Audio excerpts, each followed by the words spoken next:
Ladies and gentlemen, I'm about to do DMT virtually for the This first is time. so fucking good. I can't even imagine what it would be like seeing someone get fucked in the ass on this. And we told him, go say moo, like moo to a girl and then get her number. They own How much fucking power everything. Google actually has. Google is so powerful, but Web3 takes it away. First person just to walk out of the phone. I've always seen like you're either investing time or you're investing money, one or the other. Nah, dude, I can't do that. That's so good. Happy New Year! Let's go crazy. Let's imagine being able to buy into Joe Rogan when he had 1,000 subscribers. Yeah, for sure. Right? How do I do that? Bang! Welcome back to the #1 podcast in the world. I'm joined with Sean, also known as the Fuck Machine, and new friend Mitchell. Thank you for joining me today, boys. It's happening, mate. It's good to be We're back. gonna talk. We're gonna talk some NFTs. We're gonna talk some business, some backstories. Let's do this. For sure, man. Keen. Just bring this a little bit closer to yourself, my man. Yeah, sweet. Perfect. That's better. So why don't we start from the beginning? How did this relationship come about? Painting trains. Painting trains. No, yeah, we kind of met when we were younger. At like, we were from the same area and stuff, and then we were both really into graffiti. And then, I remember Sean was a surfy. yeah, I used to have long blonde hair. I thought, Really? Swear to God, I used to have like bleach blonde hair. It was like down to here. And I just looked so stupid because my eyebrows were so dark and my hair was so blonde. And everybody at school used to say that I was like a fucking, like a wannabe Aussie. They used to say, they're like, why was it your eyebrows, but you got this blonde hair or whatever. And then, yeah, I had long hair for a long time because I was like a bit of a surfy person, I guess, growing up. And then we're both really into graffiti. And then after that, it was just like music and hanging out. And So you guys parties were and just all doing panels, right? Just trains? Or you doing that stuff. No, just walls? like the standard degen graffiti life. Yeah. Yeah. I think we didn't even really paint together. We just knew each other through like that kind of graffiti community. Yeah. Mm-hmm. Yeah. And then, yeah, like a few years later, I don't know, the next memory I have is we're at Future, was it Future? No. What was the one where it was Deadmau5 and Skrillex? Creamfields. Yeah, something like that. So yeah. you guys are like really into your dubstep and electronic music then, I Back assume. then, yeah, Definitely it was, the best. definitely was It was pretty that's heavy, what you yeah. just did. You just got fucked up and went to fucking festivals and 3 caps Bro. deep and you just more fucking- than that. But yeah, Bro, the thing is, none of my mates wanted to mosh, you know? I wanted to get in there and just like start pumping cunts. Yeah. yeah. It was really, really good. It was fun times, man. And then we kind of drifted after that for a bit, and then like we connected again over photography like a couple years later. And he was already like either living overseas around the world somewhere or So Mitchell, at this point in time, are you like continuing down the street art route, or have you shifted gears? Like, where are you at this point? Yeah, I think I stopped like actually spray painting just out of high school. Mm-hmm. But to be honest now, even if I had a pen in my hand, I'm always tagging, you know? I feel like it's something that it just never leaves you, bro. Like I'm always tagging. 100%. Bro. I've even started doing it in my artwork now is I'll do a tag at the bottom of it saying Conwell or whatever, just because it just feels right. You know what I mean? Yeah. So I've started kind of putting little tags in my artwork now as well. I've noticed that in your more recent Instagram posts, like I'll see like an odd Conwell here. I'm like, oh, Yeah, there's a tag so there. I've got a lot into more digital painting. So like I'll find a photo somewhere and then I'll just paint over it and just change it as much as I possibly can, and then trying to make it like a bit more abstract or whatever. I guess that's kind of why I've taken a step back from also trying to just put out too much work, because I want to try and refine a style, like a proper style. Yeah. Like I'll still keep my old stuff as well and relate back to my other NFTs and artworks, but I just want to keep developing and doing new things and being, trying new styles and getting better. And because I've started this painting thing now, I'm just obsessed with it. So now I'll just paint whatever hours I have at home is I'll be obviously digitally painting or whatever. I'll just be on the Wacom, just smashing it out and just trying to get new. Big shout out Wacom. Yeah, it's still they Big still shout out didn't Wacom. sponsor me, man. They told me they were gonna, and they fucking pulled the rug from under me. So Mitchell, you've obviously still got this natural kind of instinct to continue creating and create art, sure. and like you're tagging stuff along the way. And am I correct in saying that from there you shifted into photography? Yeah, so just out of university, it was actually when like me and one of my mates went on foreign exchange to California. Mm-hmm. And we started watching these guys on YouTube, Simple Pickup. They used to like go and pick up girls. Oh, okay. And we just started wanting to make like pickup videos. So I bought a camera so we can like just film stupid pickup videos. we literally It's been always about the content and marketing from day one. Bro, these things were on YouTube. I had to take them down recently. It's like, oh, they shouldn't get out. But I want to see them. Yeah, put I've them never up. seen Are they them. there? He's they're got not too much, anymore. They're too all much of a hidden. reputation now. He can't be having that shit on there. But yeah, and then a few years later, Can I just ask one question about Yeah, the yeah, pickup for stuff, sure. but also bring this a little bit? I know it's annoying, but it just it has to be go there. for it, yeah. With the pickup stuff, is there actually any success behind it? What do you mean by success though? yeah, Like, for Like, sure. are you actually turning over? Like, what's your turnover ratio? oh, bro, like the thing is that like the number one thing that I realized is it doesn't matter what you say at all. You just have the confidence. Like we used to come up with the dumbest shit you could say to girls. Like and what? still- Show me an example. I'm a hot blonde at a bar and I'm just sitting there all so lonely. the perfect example, one of my mates, Alex, we're at Bondi one day and we told him, go say moo, like moo to a girl and then get her number. So we went up, these girls were walking and we went moo in her ear and then ended up chatting to her and getting her number. He actually pulled it off. He pulled it off, man. And like, It's like what you're saying. It's not exactly it's not what's coming out of your mouth. It's the confidence to approach somebody with that Right. level of big dick energy and be like, 100%, man. yeah, that's right. And you just be like, look, I'm not like, this is who I am kind of thing. Make them laugh, blah, blah, blah. And then they're going to be like, this guy fucks. bro, that's what it is, man. You just gotta go alpha. Yeah, That's right. You need to go alpha. Take some proper red pill, huh? 100%. Bro. Yeah. 100%. Yeah, there's some truth in that. Like when you can convey certainty to someone, and you can convey that ability to, no matter what the situation is, I'm in control. Yeah. I think there's just a natural attraction to that. Like whether it's male, female, male, like whatever the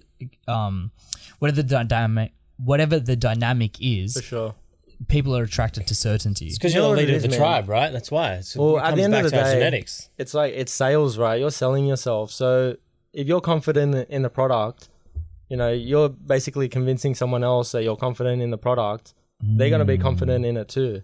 So did you have like a marketing funnel approach? Like did you? You know what? You know what's funny? Maybe, when was it? I've been with my missus for like 18 months. So maybe 2 years ago now. Does all of this have to get cut? No. Nah, those same guys, the simple pickup guys, actually came out with a course to teach people how to just optimize your Tinder accounts and things like that. Yeah. And they treat it like a marketing funnel. So your profile, the main goal of that profile is to get someone onto Instagram. Mm-hmm. Then your main goal of Instagram is to have like, you know, someone see your like an alpha lifestyle, you know? Mm-hmm. And then the main goal of that is, okay, send voice memos and build rapport. Then do you know what I mean? It's like your main goal is to get to the next step. It's like a funnel, a process. Yeah, and so as people dwindle off, you're fine tuning. That's right. You know, that's the right. 5, 10, 15, how Yeah. many people it is that you might actually be able to convert with. 100%, man. And the thing is, like, I mean, you can go on Tinder and meet some decent women, but if you like really make your profile and your actions as effective as possible, you're obviously going to get like high quality people, you know what I mean? Better hit rates. Yeah. Yeah. Interesting. So if I'm listening at home and I'm all lonely and I've got, I'm sitting by myself, it's Tuesday night, I'm listening to Luca's podcast because no one wants to text me. What are like some simple actionable things that someone can do today to get a better hit rate? I would say the first thing on your bio is just have a good hook. Mm-hmm. So the first line just has to be like present your personality in a way that's gonna hook someone, So I think my first line was gave up being a dentist to build online businesses. Ah, okay. Yeah, I like that. Yeah. Yeah, and that's just a hook. So that gets people to, okay, I want to read a little bit more, which is the next step. It's like this guy's probably successful, you know what I mean? He was going to be a dentist and then he threw it away to do something else, you know what I mean? He's a risk taker, but he's also educated. That's right. Yeah. And then psychologically, there's an underlying thing there because women are always like essentially kind of looking for security, money security. Do you know what I mean? So then that's what's going to get him in his way. This guy might be able to buy me a bag. How dare you say that? You know what though? I think it also depends on what your goals are, So Yeah. at that time I was probably on a bit of a rampage, like I wasn't exactly looking to. He was the fuck find a machine missus. that time. No, that needs to be cut. No, but like there's a game to it, and like you can't deny that that's the reality of the situation. And Sure. if that's what you're trying to go for, and you're just trying to you're just trying to go out there and have fun, then you need a strategy. You need a way of going about it. For sure. Well, you just increase your odds, right? That's all you can do. Like, it's the same with NFTs and things like that. Like, all you can do, you can't guarantee anything, but you can minimize your risk of loss, Yeah, 100%. So you get the bio down right, and then you have some alpha photos you said before. Yep. Like what, fishing? No fish. Maybe some cheeky shirtless ones, but ones that aren't like they're like accidental shirtless ones. Subtle. Yeah, like I'm Right. just taking out the bins, but I'm just in no shirt as well. And you there know? just happens to be a photographer there. Yeah. Well, if you Candid, see, that's the word we're if looking you for. see my Candid. profile, it's all I mean, there's only like one photo of me. It's all just like travel, girls, stuff like that. Mm. Mm. But then in my stories, I had a lot of like, you know, selfie videos of me traveling and like Yeah. talking about just things I'm passionate about, like business development, you know, NFTs. NFTs now, yeah. Yeah. Yeah. So we're busting at the seams to get to NFTs. You go on a rampage in your 20s. You fuck everyone that you can. And you're still doing art at this point, photography, I assume? I do. I like it's more of just a release for me now. I do it like it's quite rare, but I feel like my priorities right now, I was actually saying this last night, is my priorities right now is like building, you know, so like building a life or like that kind of security and safety net that I want.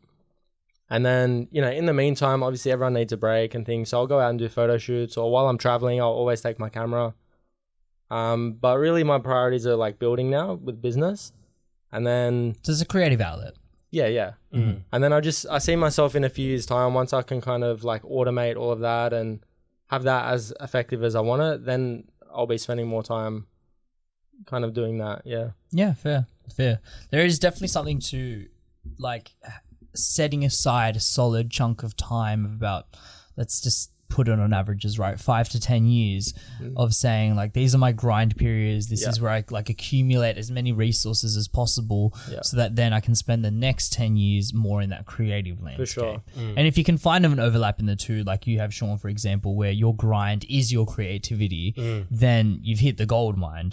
Right. Yeah, that's right. I love all of it though. Like that's why, like we were just saying before this, is that like I just came from work, have to go back to work again after that. You're on some crazy I schedule fucking today. love it. I fucking love just grinding, no matter what it is. Always, like he's the same as well. Because I find the happiness in always being busy for some reason. I don't know what it is. I just can't stop and just relax or whatever. I need to just, even when I'm on holidays, like I've traveled all over the world like for a long time. But even when I'm on holidays, I've never been able to just sit back for a day or some shit. I need to just be on the go doing whatever. I'm like, fuck, let's do, what are we doing now? What are we doing now? What are we doing now? Type of thing. I can't just kick back and, you know It's what I that mean? internal dialogue in your head that's going, right. there's an opportunity cost here. There's That's something exactly I could be right. doing. That's exactly That's right. right. It's a time cost as well. It's like, what could I be doing now that is better than what I am currently doing? Like, am I wasting time or am I doing something that's beneficial to... Well, it's like if you're going to do something, you may as well like maximize it, right? Yeah, that's right. know? Yeah. That's how I've just always been. And he's the same. That's why it kind of works well as well, because we're both obsessed with just progress. Especially, like, not trying to kind of bring it up again, but with the NFT community we're building, I actually said to him like 2 weeks ago, I go, I'm going to make you think I'm a crazy cunt with what I do with this thing. Bro, like I'm just going to go balls to the wall. I'm going to make you think I'm a lunatic. Yeah. But you know what, man? When you've got people out there like Jeff Bezos or Elon Musk, or fuck, what's the guy that owns Virgin? Richard Branson. Yeah, Branson. Richard Branson, that just have so much output and they've been able to scale it to such a level where the people around them are putting out so much. And you see that and you go, oh, that's where the limit is. That's where like human capability really is. Yeah. That's a phenomenon, isn't it? Is that you have so much output that you infect everybody else around you with the same. You know what I mean? That's the dream, really, is that you're just that much of a fucking alpha guy that everybody else just starts picking up the slack around you to keep up. Elon is the ultimate alpha, is he not? Bro, Yeah. guy's an animal. He doesn't look like it. You wouldn't look at him and go, oh, he's an alpha, but fuck, man. Nah, he's got some big dick energy. I don't know how he does that shit, bro. The guy's like time management skills are through the roof. Yeah, that's Crazy. right. But that's what he would do. He would just calculate all the risks or not risk to reward, but like pros and cons of every situation and choose his best time efficient. I heard that Bill course. Gates is very religious about his calendar. So, because they've figured out that he's only got, 20 years left to live at best. Yeah. They're like maximizing those 20 years of output. Like, that's the level of dedication That's they gonna have be to him. efficiency. 100%. That's already him, sort of. He calendars his whole fucking day about what he's gonna do. I'm not that. So, what do level. you do in your calendar? What's your day-to-day look like right now? Yeah. So, you know what? It's actually like gotten a lot more strict over the past few weeks where I've started to put in my calendar, like, go outside for 15 minutes a few times a day. Wow. Because sometimes I can wake up and just get on my computer and it'll be like 2 o'clock and I realize I haven't eaten. And then it'll be like 9 o'clock and I'm like, fuck, I didn't even go outside today. So, do you know what I mean? So I started putting in things like, from 7 till 8, it's like, do a bit of exercise, go outside, be in silence, do some reading, like that kind of stuff. And then like 3 times a day for 15 minutes, I've got like just go outside. So you're obviously very strict on a routine. I am and I'm not. Like, there's a lot of, like, I have a lot of meetings through the week, so obviously they kind of, basically I have like big rocks that can't be moved around. And then I just kind of build things around that. And, I give myself gaps where I'm just, working on different things or however I want to spend that time. Yep. Started, planning date nights and stuff for like a 3-hour date night. Of course. But yeah, like. When you get back from the day night, do you work? That's a good question. It depends. If it's a date night that's been set aside where there's like no phones and stuff, I wouldn't at all. But my missus is like building her own little business now and stuff as well. So sometimes she'll come back and we'll just say like, she's got some things to do. I've got some things to do. So we'll just work. Yeah. Okay. Cause I was like, I think that would be kind of thing. Like if you go out on a date night and be like, oh, I'm just going to sneak off to the office now kind of thing. I feel like that would cause a fight. I go in the bathroom, I'm on Slack. I feel like that would cause a fight in my relationship. Yeah. No, I didn't consider that, but that's a very good question. Yeah. There's definitely some time set aside for, no phones, no. How do you do that? I'm asking this selfishly. How do you do that? Like you dedicate, like how do you have like just a 3-hour date night and then end it there? What do you mean?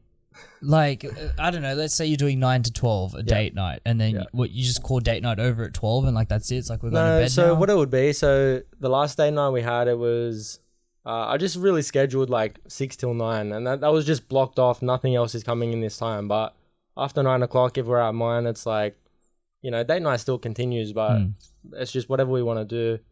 Right. You know what I mean? It's but almost free time. Yeah. I just make sure that at least those 3 hours are blocked off completely for us. No phones. Like we went out for dinner, came back. Do you know what I mean? It's Depends just like how good the date went, I guess. If you get fucking pussy or not. That's when it goes to a 6-hour day. We're pretty much we're gonna extend the date night. Block it out. I can just imagine, like sooner or later, he's just gonna have like some sort of thing he just talks to. He's like, Siri, please block out, and then it's automatically gonna do it, or what? Like full automation. Oh, we're gonna go with that VR stuff, like. You experience that and that shit becomes a lot more real. Let's put it on. What's going on with this VR headset? What's going on in Web3 and Oculus Rift and NFTs and porn, man, online. You just put it on and you just that's one thing that you have to check out with this thing, bro. Like VR porn. Can we look at the porn now? Yeah. Really? Yeah. Let's do it. Come on, VR please. Bust it out. I want to watch the VR porn. Ladies and gentlemen, you get the best podcast in the world. It's gonna be. I've never fucking seen it, and it's gonna be amazing. Let's do it. Fuck yeah. Might take a few minutes.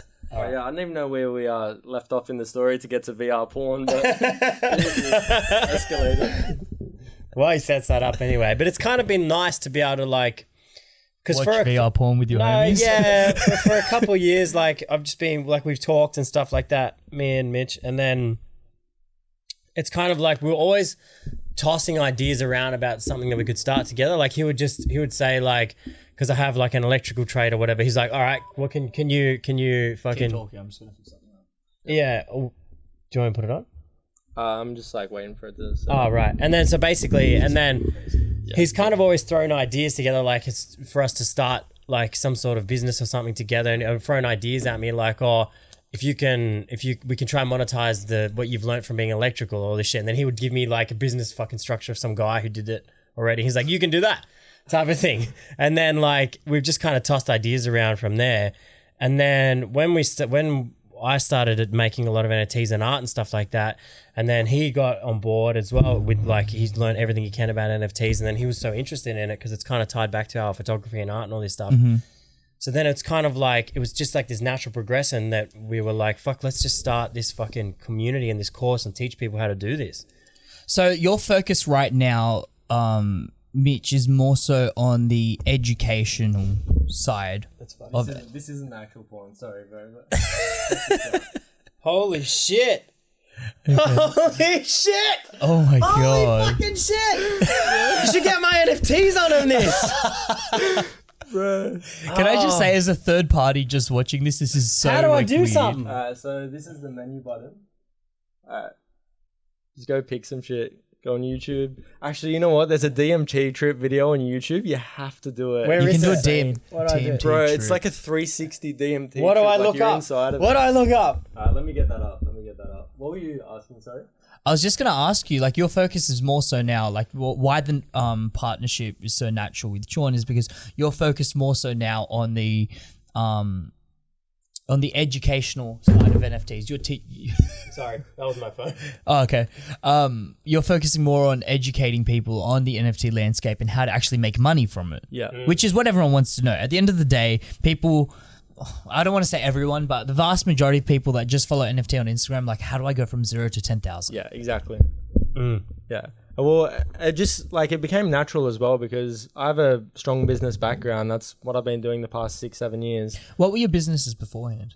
So there was a few e-commerce stores like selling products, just things like teeth whitening and just random study guides and things like that. Teeth whitening. Were you one of the high smile guys? No, I wasn't. No. I think the high smile guy was from our area though. Yeah, I think his because he name's is from George. Sydney. Yeah. His name's George. Yeah. No, that's he yeah, a did different he did one. the laser hair removal. That guy. Oh, did George, he? yeah. Yeah, right. Happy Skin Co. I think it was. Yeah, High that's smile right. guys are from Gold Coast. Are they from Oh, Gold there you go. Coast? Yeah. Oh. Yeah, I remember Um, seeing that George guy at the restaurant, and one of my mates is like, "Oh, that's that ecom guy or whatever." Yeah, Yeah. George, the Greek guy. George Papura Paps. Yeah, Georgie that's Paps. it. Or he's Lebo or something. Yeah. That's a really interesting segment of time, like when High Smile and those like small It was little getting beauty pumped, products wasn't it? were just dominating. Yeah, you that's just right. saw them everywhere. Kylie bro. Jenner, Conor McGregor, every Instagram Flat influencer tummy tea everywhere. and stuff like that. Yeah. Bro. See, that's when like I first got involved. How I kind of got started is one of my best mates, Matt, started in ecom. And I was working at a factory at the time, and he just got me interested in like just selling things online. And what I used to do is while I was working there, I just dedicated every day. I told myself I want to write down 10 business ideas that I could do. And no one had ecom stores at this time, so I was thinking of like, all right, contact big influencers, like do you travel and get them to make ebooks and I can sell it for them and things like that. Like I just had all these different ideas. Yeah, and then just it kind of went from there. So you were almost an operator. You were almost helping people that had a product to go and sell it on e-commerce, and then Yeah, I mean that was just like an idea. I used to write down 10 different ideas a day. Like it was like sell wigs to, you know what I mean? Like I was just thinking about different products until something felt right. Yeah, and then just from there, it just kind of like progressed. Like Matt and I just started seeing a bit more success in the e-com space. A lot of people started asking about it, learning. Started taking some one-on-one students. yep. Yeah, and it just kind of progressed from there What's your business now? in e-com. Yeah. So the biggest one is, there's consulting businesses that's basically what I spend most of my time doing, consulting. And then now we've basically developed a new program to teach people how to build consulting programs as well. So amazing program, bro. Like I want to give it shameless plugs. It's fucking Go cracker. for gold. Yeah, Digital Client Accelerator it's called, and it's basically teaching people like we've got dog trainers, panel beaters, like all these different people in different niches, teaching them how to grow their business and get clients. So yeah, like dog trainers will teach basically other dog trainers how to get clients, and they're making like $3,000 sales like clockwork, So There's something interesting about the internet revolution that you really saw with Web 2 in that people realized that the tangible brick and mortar store was no longer dominating markets. You now see shopping centers such as you're a Gold Coastie, so you probably won't get these references. But Sean, like Stockies, for example, right? Yeah, I grew up know around Stockies. here. Oh yeah, that's right. You grew up around here. Yeah. So Stockies, for example, right? There are constantly places for lease now. There's constantly places, going out of business all the time. All these retail stores that have been there for 10, 15, 20 years, gone. Yeah. Absolutely gone, obliterated, done. Because the problem is that as buying and consumer patterns have shifted and people have become more and more accepting of buying things online,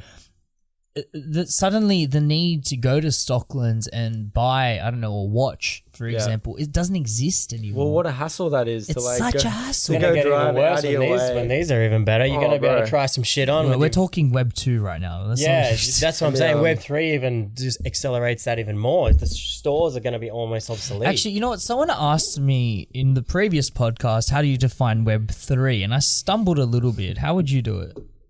decentralization Decentralization. is Web 3. So Okay. Web 3 is supposed to be is for the people essentially. It's supposed to be. So Web 2 is like it's gatekeepered. Really, it's you're bound by Google. Google's like one of the most powerful companies on the Isn't it planet. crazy? They own How much fucking power everything. Google actually has? Google is so powerful, but Web 3 takes it away from Google. So Web 3 creates decentralization throughout the internet. But if you're So- a company like Google, aren't you just going to... They're going to just come in and fucking do whatever they can to snap it all up as well. Yeah. But that's at the core, that's where it is. It's supposed to be about community-driven governance is the best way to put it throughout the internet. So like, and the metaverse and all this shit, that is, I guess, a component of it. But all of that is just like being able to interact online at a greater degree than we can now. So right now is like Web 2 is you go on your website or whatever, and then it's governed by somebody else. It's you follow their rules and all this stuff. Web 3 is I decouple from that. I create my own website, my own platform, my own stuff, my own Twitter, my own Instagram, my own whatever I want. It's probably not going to be successful, but the fact is that you can do it, and then you create yourself a Web3 platform. So there is some already. There's one this social media called Skirpy. They are pretty good guys. They've got like 5,000 like followers on their thing. That's a Web3 social media platform. That's right. It's and so governed by are you the going community. on, was it called Skirpy, you said? I go on there sometimes just But because I'm saying on Web 3, you go on Skirpy and are you putting on an Oculus Rift No. and So this is interacting just a with people? tool that you could essentially associate with Web3. This is just a tool that you can go through any web. So right now we're going on YouTube, which is essentially Web2, but we're just using this as a tool to be able to see into it better. So what's the difference between Skirpy on Web 2 and Skirpy on Web 3? It's decentralized. It's not governed by anything else. They've built their own protocol on top of, I guess, a decentralized network or whatever the fuck it is.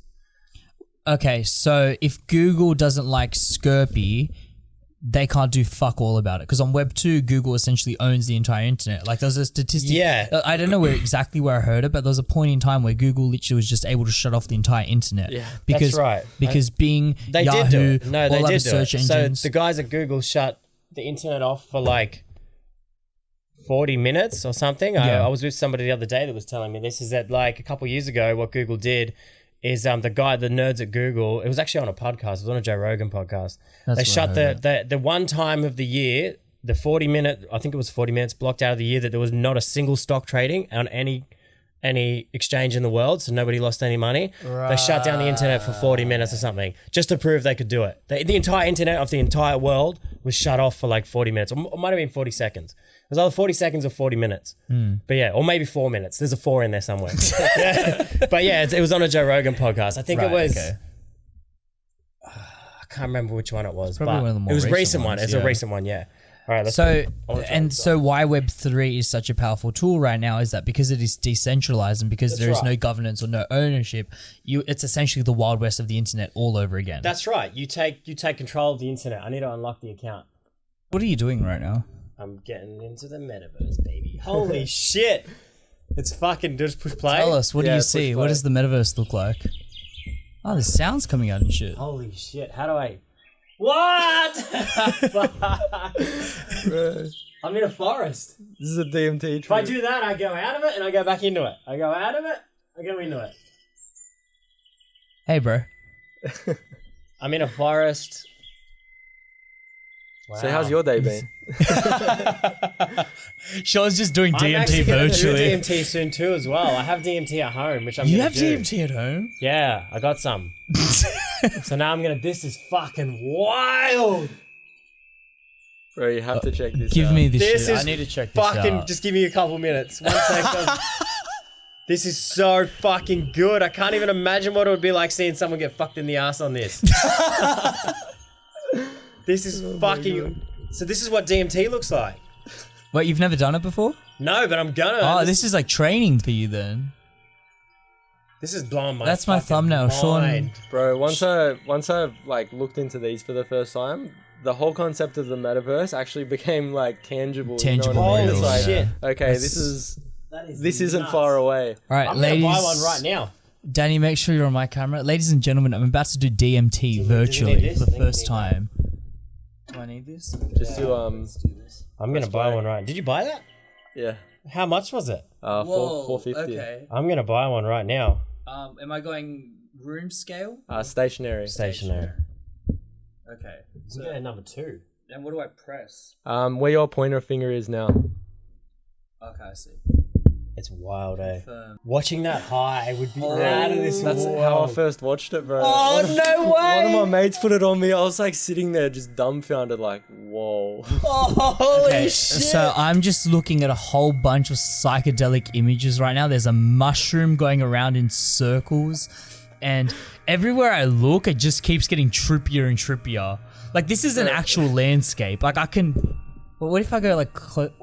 Whoa!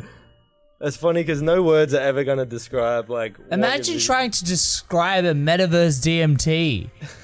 What? Do you reckon it matters what size it is? The 125 or the 250 gigabyte? I got the one... Okay, this is nuts. What's the gigabyte mean? Because you download apps onto it, Right, right. but apps aren't that big. Wait, no, we're fucked, eh? Wait, this Metaverse thing How is good happening. is that? That's crazy. How Guys, fucking buy good is fucking NFTs right now. That is wow. Oh my it? God. How good is it? That's so I'm gonna put the immersive. Bono on real quick. You guys keep going. I'm gonna put the Bono on. Oh my god. I'm gonna just watch a quick anal video or something. All right, you do you, man. Look, ladies and gentlemen, I can't describe that. Like, I don't know how to put it. Like, trying to describe DMT but doing it live. Yeah. That's insane. That's crazy, right? It's a full landscape, like just as real as this. Yeah. The resolution obviously isn't going to be as high. Yeah. But you get the concept, you conceptualize it like it's an actual tangible place that Yeah. you can go. You put on your headsets and that's it. You're out of this world completely. Right, and that's just a video, like, in the home screen of the actual device. You're in, like, you can change scenes, but the one I've got set, you're in, like, an apartment and you can walk around there. Damn. You know what I mean? It's crazy. Is there an internet on here? Yeah, it's like browser. Google. Got it. Let's do this. Alright. But anyway, so basically what we're gonna do is create... Start a legitimate business. No, we're gonna give free Oculuses to everybody that joins the course! No, we're not. I'm lying. Yeah, that would be fucking But maybe I'll buy one actually, you know what I'll do is when we get a certain amount of sign-ups, I'll buy an Oculus and I'll give it away to one of the members. Okay, so Alex, I'm sitting at home and I, like, in all honesty, this is me now, I'm not speaking in a hypothetical. I actually want to like launch an NFT project, right? Yep. Associated with the podcast so that people that are fans of the podcast can have a stake in the actual business. Yeah. And as it starts to generate ad revenue and your viewership grows and its popularity grows, there's more capital gains. For sure. The people that buy in early and buy in now actually get a return in the long run, right? Yeah. Like, imagine being able to buy into something like, let's go crazy. Let's imagine being able to buy into Joe Rogan when he had 1,000 subscribers, Yeah, for sure. right? How do I do that? Yeah, Passion in the back seat. That's where I'm going. that's where you get started. real conversation knowing this guy's This guy's watching watching fucking porn right now. Yeah, so I guess first step for me would be literally like plan out, like put your goals in, your vision out there for people to see it, right? Mm-hmm. You can't expect people to buy in if they can't see your vision. Yeah. So plan out what you expect to do, make it realistic. Obviously I'm not here to talk about goals, but aim higher, make it realistic.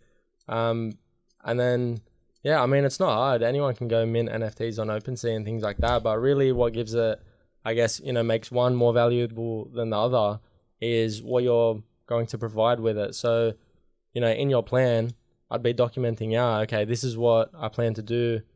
This is how I believe you can be compensated, or why I believe you're going to see value from this. So is that actually like written into the NFT as a binding contract? Yeah, it is. How does that work? Do I need like a lawyer or something? No. So it's just, you would need, depending how far you want to go, but you could get basically a developer to like write it into the contract. So, yeah, or I'm sorry, I'm gonna have to stop right here. Is that a VR one? No, how do you find the VR one? So type in like VR at the top. I don't know what you're on. Oh, right. Sorry, guys. Does this get taken down from YouTube? No. Just bleep it out. We're not showing anything, right? It's just the sounds. Oh, VR porn. That's funny, man. This is wild, dude. Going back while he has a look. I'll give you one example of like a project I got in recently with I guess the way that they map things out. So, and this is basically what I look for in any projects that I'm looking to invest in is just seeing them like as a business, right? Exactly what you said. Like you're investing in the team behind it. And Holy shit. Ladies and gentlemen, They're right there. I'm sorry. Almost. We're having some drinks. Holy shit, they gave me the drink and everything. Happy New Year! Happy New Year! My hand's white. That's racist. What if I wasn't white? Oh shit. My boobs are out. This is fucking insane. I have to say that's a new experience as well. Yeah, I bet. Well, if you could get a virtual doll that comes with this and it becomes tangible and real, holy shit, people are going to stop fucking. People are going to stop having sex. I would say we're not far off, to be honest. You think so? Yeah. You think this is the answer to overpopulation? I mean, it's going to wean out a lot of people, yeah. Holy fucking shit. It looks like it's my dick. It looks exactly like what's going on. I think in the last podcast you did with Sean, you was talking about when the first person will die from fucking a robot too much. Yeah. I feel like it's probably already happened. Or if not, it's about to. Yeah. Sean's got a flashlight in his back pocket. I can't even believe this. This is fucking wild. It looks so real. It looks so real. I can't do that. God. That looks so fucking real. It's wild. Do you want to check it out? Oh, I have to, right? Oh my god, it's fucking wild. Mum, Dad, you know what's my weird girlfriend, my is they made beautiful the guy's dick a girlfriend. little I'm bit sorry. This is small. purely. You know what I think they did? They made This the is guy's purely dick for entertainment. a bit small. Educational. So it's more what's the word? Like more relatable to a lot of people. Yeah. He was like a white guy with a small dick. I swear to God. That's his watching. Oh, video. whoa. How crazy is it? It's fucking wild. Oh, no, that's fucked. Nah, dude, I can't do that. That's so fucked. good. It's so good. I'm going to buy one 100%. I'm going to get so fucking stoned and just watch that all the I need to time. get rid of this. This is the devil. I'm speechless. I'm actually speechless. That's fucked. It's so good. I'm not a bad influence, I swear. You know what the worst part is? Like, you were halfway through the video. And so You came in hot. Oh man, it was so no, good. we are fucked as a society. Oh, bro. Oh, It's crazy. it was so good. Really, really good. That's the thing, right? Like, if you tied that experience in with something that distorts your perception of reality, like weed or mushrooms or caps or ket or whatever the fuck Sean takes, Take a lot of stuff. that like ability to distort reality and like the realism of whatever the fuck that just was, Yeah. like, fuck. Crazy, right? It's gonna be Bro, mad. and imagine where we'll be in another 30. Do you know what I mean? Like, Oculus and VR tech is only It's the less than first. 10 years It's the old, first you know what I phone. It's the Yeah. first phone. Imagine right. where we'll be in like 30 years, let alone 50. So what happens when Elon Musk chips all of us with Neuralinks that creates that Sign reality? me up, man. I'll bro? take it straight away. Did you see the video of the monkey playing Pong? No, I did not. No. So that- Danny, can you pull that up? Monkey playing Pong. That's crazy, bro. Because they put that Neuralink in the monkey's brain, Mm-hmm. and what they do basically is they get it to play Pong with a controller. We'll see it up here, but they calibrate its brain with the Neuralink. So This is every Pager. time the He's a monkey 9-year-old pushes left macaque on the who had a controller, Neuralink placed in these each side of his certain brain areas about of the 6 brain weeks are ago. firing. If you Wait, look so this is carefully, real? You can see This that is the real. fur So on right his now they're head just hasn't calibrating quite the fully monkey's grown brain. back The yet. controller's plugged in. He's and they're learned feeding to it- interact That's a real with the monkey. computer That's a real monkey, for yeah. a tasty banana And they're slice feeding it delivered like a through banana straw. smoothie through a straw, just for like We can interact with the reinforcement, you know? Neuralinks But this is simply by CGI. pairing them to an No, iPhone. no, It's a this real is monkey. this is legit. Just as you It's might just got- pair your the background phone just to a looks Bluetooth CGI. speaker. Yeah. They're obviously in a room and they didn't want the room to look like clinical. The links Right. are They've recorded so they from put more that than up there for a 2,000 psychological thing, so electrodes people are more implanted in happy. the Like, regions oh, of this Page's is not motor cruel. cortex. Yeah. Yeah, that's So why they done using that. the Hand and arm Neuralink, movements. So the Neuralink's in its brain Neurons now, in this and region basically as modulate it their activity moves with that ball intended around and hand puts it in the orange box, For example, it's just some might become calibrating more active when like he moves his certain hand movements apart, on that and controller others are when he firing moves it to certain the areas right. of the monkey's I'm going brain. to assume that every Right. time By it gets recording into from the many orange box, it neurons gets and into feeding the- their Yeah, that's right. activity So it into a keeps doing it, decoder and they can get algorithm. more and more We are data. able to Oh. detect So it's basically Page's create a intended map hand of the monkey's movements brain. in real time. And then what they'll do, you'll see in a couple minutes, First, we calibrate is the decoder. they actually unplug. by Can you just kill the recording volume on the activity video, Danny? As Pager uses the yeah, you were saying? Yeah, so we'll see. Like I guess later on in the video, they'll unplug the controller after they've got enough data. So this is all the data they've got on the monkey's brain now. All the different electrical impulses firing in the monkey's brain, and they unplug the controller, and so it's unplugged now. And this is strictly with the monkey's brain. It's doing this. The controller's there just for the monkey to play with. Because that's how the monkeys learn how to do That's it. right, but it's just doing this through thought alone. Oh, so the actual controller's not doing It's not anything. plugged in anymore. Unplugged. No. So what they've done is they've gathered the data from the monkey just to get something to test it against. And now the monkey's using the chip in its brain to move it around. Bro, it's just through thought alone. And you see later, so this is just like a very basic game. You'll see a bit later, it starts playing like Pong. The old Atari Pong That's game? fucking wild. Bro, and this is like step one, Yeah. Do you know what I mean? Imagine what China's already doing Yeah. without us knowing. This is all as playing with its brain. Just How insane is that? It's not even touching anything. It's literally just doing this with its Holy brain. shit, that's like actually telepathic. Yeah, it's That's like actually telepathic. If you're right. just listening right now, there's this monkey that is just moving like these two bars and playing a game of Pong by itself. With its brain only. that's crazy, right? And it's associated like hitting the ball to getting the smoothie, so it's just going to keep trying to do it over and over again. Fuck, it's good. Yeah, How it's good a is it good at it? This monkey. is a champion Pong player. Bro. Get this cunt in the Olympics. So like you see this, imagine what's going to come out, and Neuralink I think is probably less than 5 years old as a Yeah. company. Or So- maybe around 5 years old. So is Oculus Rift almost prehistoric at this point? Seriously, when shit like this is So coming that out. experience that we had right there is like nothing. That's old tech, bro. They don't release technology like this, as soon as it's made, right? Like they obviously Well, they've obviously got some military kind of tech Yeah. that's They would way have more used evolved. that for bombing people in fucking Yemen 20 years ago. Yeah, You bro. know what I mean? That's what they would have Fuck. originally had them for, is for drones. They would have had the Oculus thing on their head to have like a VR Yeah, thing to of- actually be able Yeah, to like the manipulate and FPV move the drones. drone. That's stuff right, you yeah. can get, That's yeah. that's how technology advances. It's developed for military and then it's repurposed for the public like 20 years well, later. there's so much military budget, right? Especially That's in right. the US and There's stuff. billions so- and billions of dollars innovating non-stop Yeah. flat sticks. And just having like the best of the best people Seriously. at Right, it, not and for then- capital gain, just for the ability to bomb Yemen. That's right, yeah. It's unfortunate, but that's the way the world's run, you know what I mean? The monies are made in wars. Yeah, the military-industrial complex is a very real thing. That's exactly right. But that's where we get everything from. Like drones, even flying around camera drones. Most of the technology that is like that we have now is like something which is dimmed down from something that they use for military one time or another. You know what I mean? They've just repurposed it to make more money.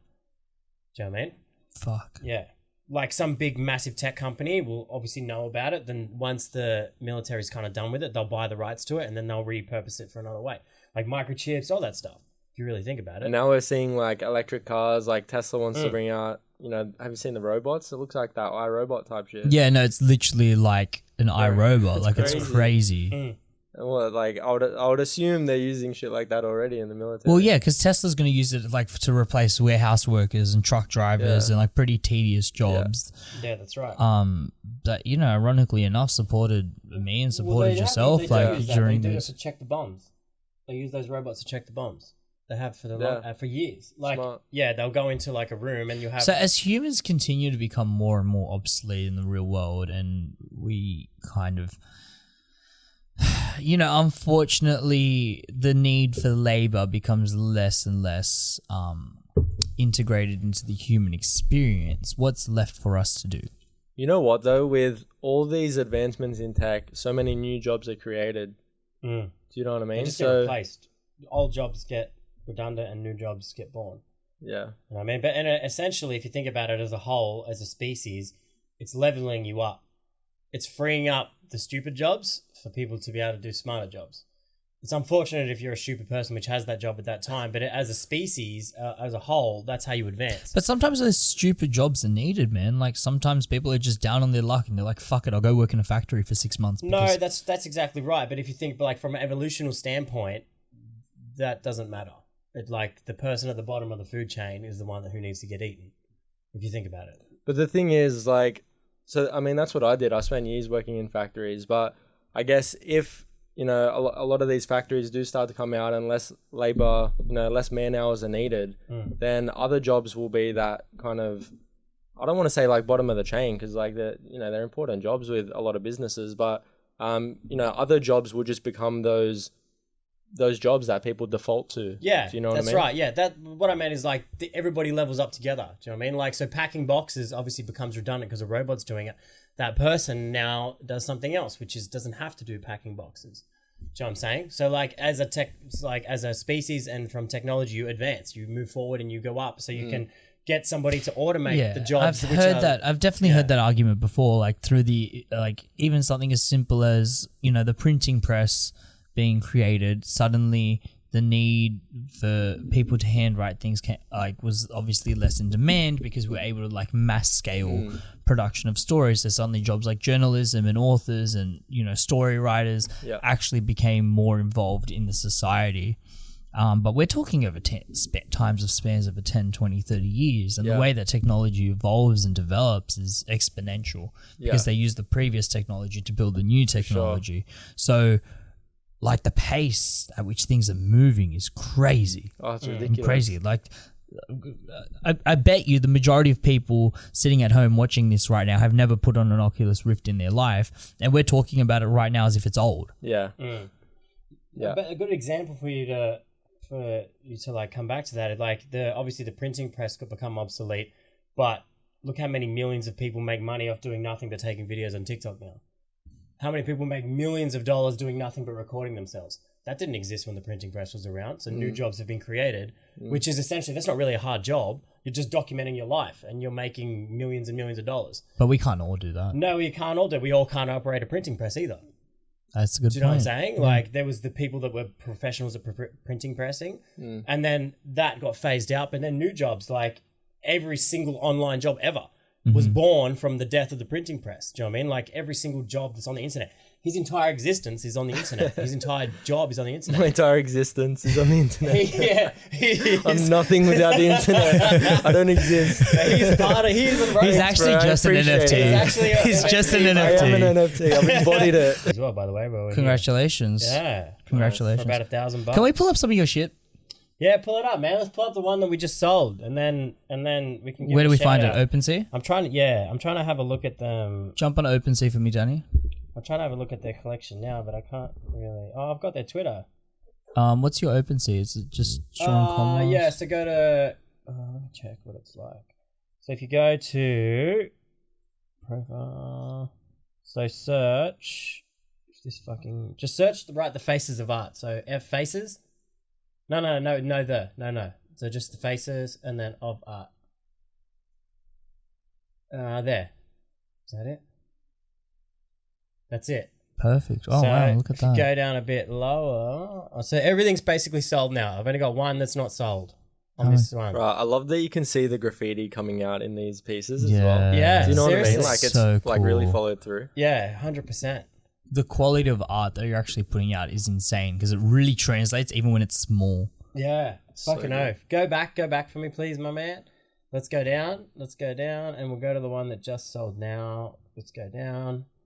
Let's go that. So the very last one, this one, I made this after David Cho. Last 0.25 ETH. Yeah. Nice. So they've all sold for 0.25 ETH, and there's Which like is 20, what, like 23 of them. or $800, whatever. $900 Yeah, at the and then moment? if you look, this is what we're trying to teach people, man. So there's 23 of them. So that's 5 ETH on there. I've got 4 that have sold on other platforms as well. So we plus another. So this is like almost 7 ETH, which I've sold just from this collection alone. Seven ETH translates to current Well, prices. right now the fucking prices suck balls. Yeah. But it's about 25 grand. Do you know what I mean? And it was even more when it was higher. So, And that is that 25 grand in your back pocket or in your digital wallet, if you will? yeah, that's right. Yeah. Back when ETH was, if ETH was fucking $5,000 again, it would have been 35 grand. And how long did it take you to sell all that? Just a couple of weeks, man. Just follow. So in a couple follow. of weeks, you made 30 grand. That's right. That's right. That's why we've developed what we have, is to teach people how to do this stuff. There's so many things at play. How you That's 30,000 real fucking dollars. yeah. Do you know what I mean? Like it's easy, and all of this stuff is I bought all of these assets. So like I purchased that portrait. I didn't take that portrait. Everything off here I found off the internet. I like, obviously I do take my own photos and stuff because I'm a photographer, but this entire collection is just nothing but images that I bought off the internet. So I would go on Adobe Stock, or I'd go on another licensing platform which will let you you can do whatever you want with the images. I have a subscription on there, so it's like 10 or 20 images you can get to download for free a month or whatever. If not, you purchase them for a couple of bucks. I think this was like $3 to buy this portrait of this woman, and then I just find a bunch of shit online and I just make it look fucking cool, and then I market myself.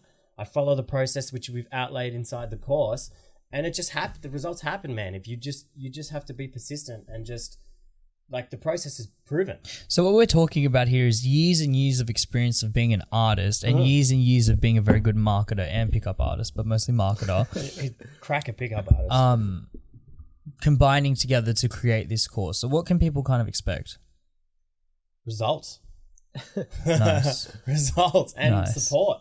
That's what we're here to do. Is that it's both of our passion to just be able to create something that's gonna not only, I guess, change people's lives, but give us something that's really purposeful. Do you know what I mean? Like he's obviously very successful already in what he does, but this is like his passion lies in art and NFTs and community and things like that, rather than like where his other businesses now is more like, I guess, numbers and stuff like that, you know? And I think like building on top of that, just I think a lot of people see NFTs and just see like, oh, a monkey photo sold for 500K. yeah. Do you know what I mean? And don't really understand it. But when we start to break it down in terms of like all the projects, I don't want to say all because sometimes I just, do some degen shit and just start flipping. But a lot of the projects, like those long-term projects that I look at, I'm seeing them in terms of them as a business. Like this is what their team said they're going to do.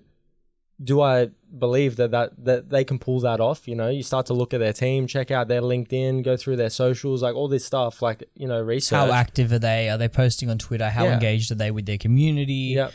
All those things are extremely important. If a team are saying that they're going to develop the best crypto game in, within a 6-month period and they've got no background in it, like how much can you trust that? Yeah. So do a bit of background research, and you're basically just investing in a business like before it's launched. So one can we look up another collection, Artifact, RTFKT? I'll give you a little bit of alpha as well. It's like what I'm going to do right now. It's is just RTFKT. R for Robert, T Yep. for Tango. No, you get rid of the A. get rid of the A. RT. So right now I'm going to find this guy's for Twitter. Kilo, I'm going to track F him down, for Foxtrot, T for Tango. and I'm going to shout him out on my Twitter and pay some respect for this guy who just spent this So- money on me. Do you know what I mean? So that's how you become. So it's fucking bullshit RTFKT. So just FKT, flip sorry. yeah. Where is he? Yeah, Whoever and this then- person is has had the biggest shout out in history. Oh, bro, these guys are like guy's Verified? already Is it the famous. verified So Yeah. account? we go to the top one, all the way to the top. Yep. Yeah.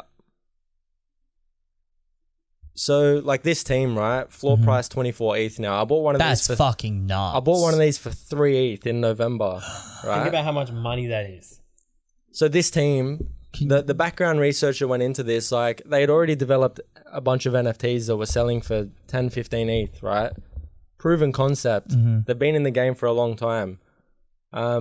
Gave me a lot of confidence. They were teaming up with an artist, Takashi Murakami, one of my favorite artists, huge on Instagram, millions of followers. You know, so they got the socials on point. They've got the experience there. Their roadmap for what they're, I guess, looking to do with this project. Sorry, I'm just going to looked unreal. pause you for a second. If you're just listening to this right now, we're kind of looking at some futuristic kind of, I almost call it fire hydrant shape. It does look like a fire hydrant. Futuristic. I think it's supposed to be a vial. Yeah, vial. There you go. That's the word I'm looking for. And it says Clone X on it. Is that what it says? Yeah. Clone so the X? NFTs are clones. Right. Yeah, and these are like they're kind of made in a science lab, you know. So this is like the vial that you originally And buy is one this of the these. entire collection? It's just the same. So you originally buy one of these, and then you turn it into. So if we at the top search Takashi, so all the way at the top, TAKA, and it'll be the top one, Clone X. So what'll happen is you buy one of those vials, and then you can choose to keep it or choose to turn it into one of these clones, and it'll be randomly generated. So it's almost like the Kinder Surprise of NFT. Yeah, that's right. And literally within a day of them first launching this, some was selling for over $1 million US. Holy fuck. You know, and they cost like 10K, 12K US at the time.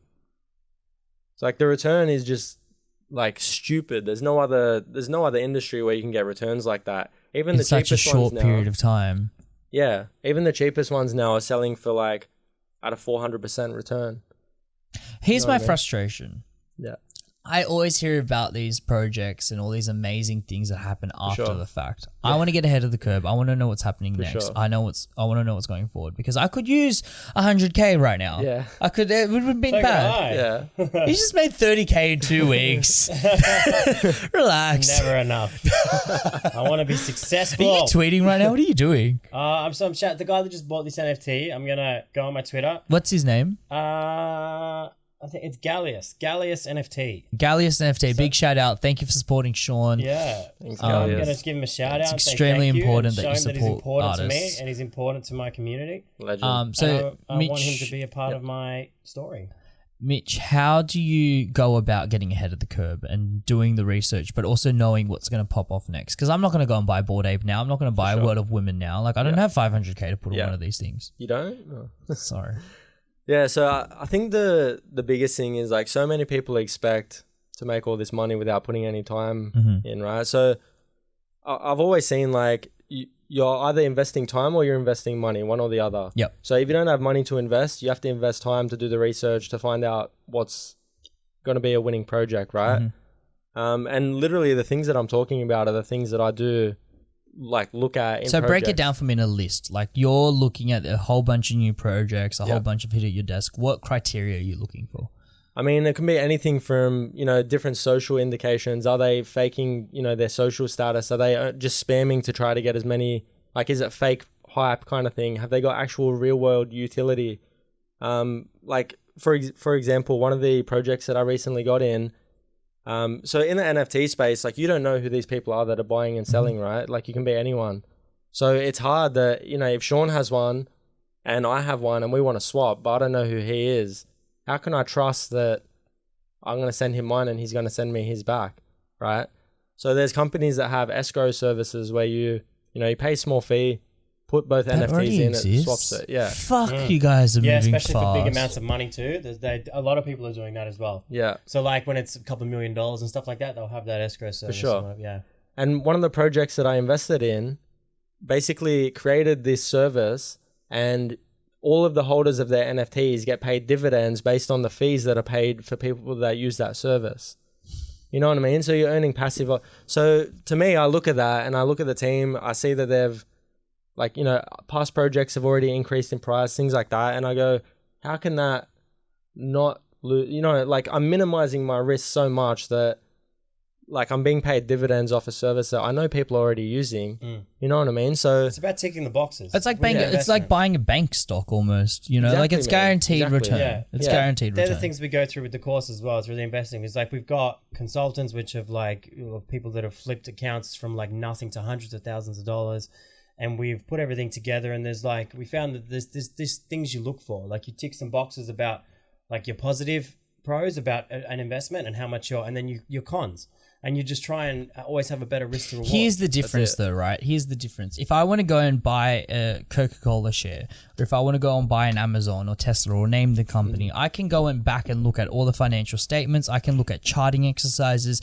I can look at supply and demand. I can look at like local support or local resistance. And there's strategies that have been developed over hundreds of years of having a stock market, of having a foreign exchange market. Those don't exist for the NFT world, right? We're talking about social proof. We're talking about... There are metrics though. There is definitely metrics that you But can what if you're investing in a product, you're one of the first investors? That's what we're looking at here, Like a right? seed investor. The type of returns that we're looking at, say with this artifact, where multiple people paid 10K and got $1 million US return within a couple of weeks. You're not getting that on Coca-Cola. That's for sure. Do you know what I mean? Like you're basically backing a team before they launch their project. You're saying, I believe they're going to pull this off. That's where the risk is. But with where all this research comes into play, that minimizes all that risk. Do you know what I mean? You think if for someone such as myself, right? Yeah. If I wanted to go and launch an NFT project, associated with the podcast in one form or another. I don't know exactly how it'd be structured, if the entire episode would be sold. Like, who knows? Maybe this episode is an NFT, or maybe it's just a thumbnail, or maybe it's just like an artifact of the episode, like the Oculus Rift that Sean jerked off to fucking porn on. You think it would be more important for me to build the entire community first, as wide and as deep as possible, or do you think I'm better off just starting to create the NFTs as it is? I'm talking more from a creative standpoint now. I know we're jumping a little bit. I think what's more important is like giving people a reason to buy those NFTs. Like you can create them and make them look good, and people are just buying it for the art, and that's fine. A lot of people do that. I've bought some. Sean's bought some. Just because they look dope. A lot of people do that.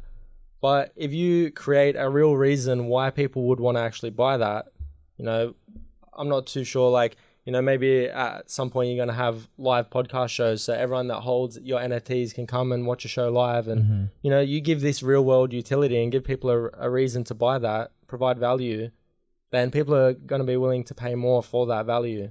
Right. Do you know what I mean? So I would say plan out what type of value you can provide. Treat it like an actual product. 100%. Treat it like a ticket to an actual event. It's a business. That's It's exactly what it is. 100% of business is you need to have value for someone, and you need to have like a strategy in place. You need to have a plan. You can't just throw shit at the wall, and just a lot of people do that, I guess, and they become successful. But if you want to have like a long-term success, you need like a real world use case, in my opinion. So I've heard about a lot of creators, whatnot, selling their catalog. I'd say, how would you describe it? What would the real terminology be? So if you're a musician, right, you have the ability right now to sell off your entire catalog of music, and all the royalties of the person that owns that catalog earn to the person that owns the catalog. Is that an option in NFTs? Because it seems like we're starting to head into a lot more legal territory. Yeah. So I guess I'm not too sure, in the music industry, how that would work with... Because you can buy music as an NFT, right? Yeah, for sure. That's right, yeah. And there are kind of certain royalties that you can put in place in the contract. So, if I buy... I can't remember who it was. I think it was... I can't remember who it was. Like, sold his whole album as an NFT. I know Tory Lanez did Tory it recently. Lanez, that's what I'm thinking, yeah. So if I buy, let's say, one of his albums, he's only released 1,000 of them, for example. I buy one for $100, and then he's got a lot of fans. People want to buy it, pay $1,000 for it. So I sell it for $1,000. Tory Lanez can put in that contract that he's going to earn 10% of that resale value forever. Right. So I sell it for $1,000. $100 goes to Tory Lanez. That person sells it for $2,000. $200 goes to Tory Lanez. You know, so he's like, you can put in the contract that he's going to consistently But earn. can the individual person that holds the NFTs earn royalties off the actual music itself? Like, and that's what I was saying. Like, I'm not 100% sure how, I That guess, is the royalties selling- are that is made the in the selling point, music yeah. industry. That is. But I'm sure that can be put into it No, for that sure. that is what they do. So I've Yeah. been in spaces, a lot of music spaces before when they've talked about it, and basically what they're doing is a lot of these unknown artists is it the same thing? Is these guys are just whoever, like just struggling artists, and what they've said is you're taking a bet on them becoming successful one day. You're buying their NFT. You're getting essentially, if you're no one, like your royalties aren't going to be that much. Exactly. Like that's the point I'm getting that's at. their My pitch. ad revenue right now is fuck all. That's I think the I've made pitch, 40 though. cents on the podcast. You know That's what I mean? right. That's the pitch, is that you will get a percentage of that if you own that NFT. Yes. So the holder of the NFT at that point in time will be entitled to a portion of the That's royalties right. of the So catalog. on a larger scale, what you think about it, what Joe Rogan can do, if Joe Rogan wanted to create a bunch of NFTs, he said, okay, everybody gets 1% of my streaming revenue, which would be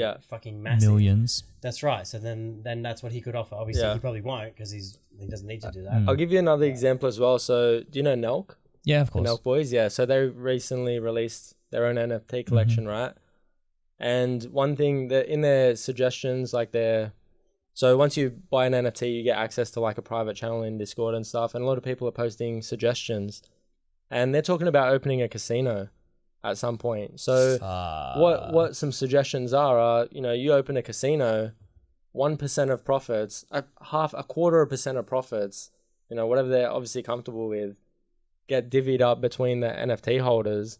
If me as a holder can earn, you know, 10K a month passive, that NFT value is going to skyrocket because I'm not going to want to sell. No one's going to want to sell. That's right. So just basic supply and demand. There's no supply, demand is high. The price is just going to launch. There is a real use case of this already as well. So like Neo Tokyo. So Neo Tokyo is like Alex Becker's NFT project. So basically, here's a couple of my friends who collect my work that I've met because they bought my work. They are Neo Tokyo. They're called citizens. Their NFTs are worth $500,000 now because the passive income is insane. So what he has done is And they were free. They were he launched free. them for free. So you had to go through. I was with them as well, like going through all this shit to be able to get one. But my internet was too slow to be able to get one. They were for free. You didn't have to pay for them, but you had to do like a series of things to be able to get into it. Yeah. And then if you got in and you got the NFT, basically what he does is they hold Twitch tournaments of gaming, and these gaming streams of make like fucking $20 million or whatever they make every time they go on. It's like a full competition, and he has professional gamers come on and all this shit. And then I think they've created their own coin as well, and then you can stake your NFT and all this shit, and you get passive income. So like at one point, one of my mates was getting like 10 grand a week or something from it, from doing nothing.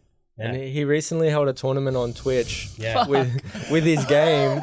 I'm here leveraging money on fucking foreign exchange. I think he actually did 50 grand in like 2 weeks or something, not that long ago as well. So I think you have to be involved to be able to get the profit or whatever. So he was involved in one, and he made about 50K in like 2 weeks. And then he I don't know if it's I don't know exactly the ins and outs of it, but it's some form of staking or something, or you have to have your involvement in that tournament or whatever. And then he made 50 grand and he spent it all on hoverboards, and then he flipped those hoverboards for like a 5x from that. So he made like $250,000, $300,000 in the span of a month. Is that the Jadu hoverboards? Yeah, that's right. So he was telling me to buy them at 0.25, and they went up to like a 1.5 ETH. He was hounding me. He's like, you need to do it. You need to do it. You need to do it. He put 50K into it and then flipped it to fucking, like, you know what I mean? 300 grand in a month. These are the guys which we have consulting for the course and giving us their ideas about what they do, because they've proven that their strategies work. You know what I mean? They know how to research the space, and that's what we're trying to build, is a community of people that are well versed in this environment now. Okay, so I want to join your community. I'm sitting at home, I'm just hanging out. You know, I've fucking got nothing to do on a Tuesday night because I've already listened to Luca's podcast. Yeah. What do I need to do? How do I get involved in the community? Is it open to the general public? For sure. Yeah. So I think the easiest thing to do would just jump on my Instagram, send me a DM, and yeah, we can go from there. For sure. At the moment, like, basically we're in like a early access period right now because we're still like creating a lot of the content. Still building. We've got most of the important modules in there so people can actually start researching, start evaluating projects, like all that's up. But then there's also like some tools that we use and bonus videos and things like that that are still being created. So it's early access. We're only taking a small group of people at the moment. But yeah, send me a DM. We can chat about it, see what your experience is. But like basically, we only want people. The whole goal is inside our Discord to have a team of people, all high level like NFT researchers. They know the ins and outs of it. Everyone's sharing ideas, communicating, collaborating, and learning and growing with each other, right? Because like we're obviously going to go a lot further together than alone. So yeah, we just don't want people in there that are going to basically just be in the channel, see what other people are doing, and never contribute. Yeah. Yeah. So like rising tides raise all ships. That's right. Do you know what I mean? So I've been involved in similar kind of communities, but not orientated towards NFT, more orientated towards creating YouTube content or creating Instagram content. So I'm familiar with the kind of landscape, and I understand that it is very much a community, and we're all in there to critique each other, but also to like develop each other.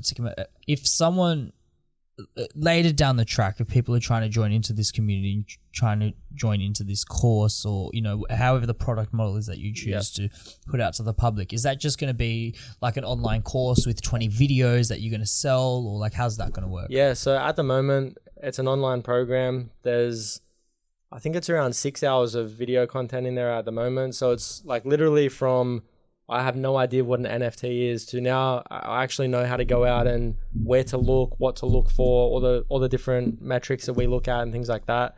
And the Discord where you can go in there. There's like support channels, you ask questions. We've had, a lot of the community members post in, how about something around this? And then it's like, perfect, bang, pump up a video about it, send it through. You know what I mean? So we're constantly going to be like developing it. All the main stuff is there at the moment, like I said, to get people like out there and researching and know what they're looking for.